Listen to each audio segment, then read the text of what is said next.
เดินตลาดเช้าจากวันนี้มาดูผลไม้นะคะ จะมีหรือไม่ เอาอยู่โทรหาพ่อฝ่ายน้อย อยากได้ที่มันแบบว่าให้มันนุ่มๆ แซ่บ เหลือง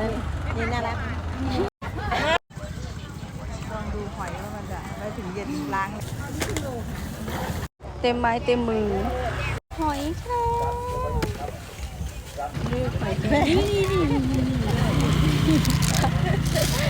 เลือกแดดใหญ่ชีเลือกหอยแครงนะคะ มะนาวโลละ30 บาทโคตรจะเลิศ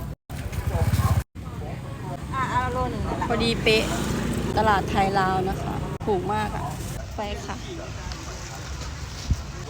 โตปะเตียะใช่ไหมแม่ โตปะเตียะ แดงด้วยนะนี่ ว้าวไข่มดแดง เต็มไม้เต็มมือ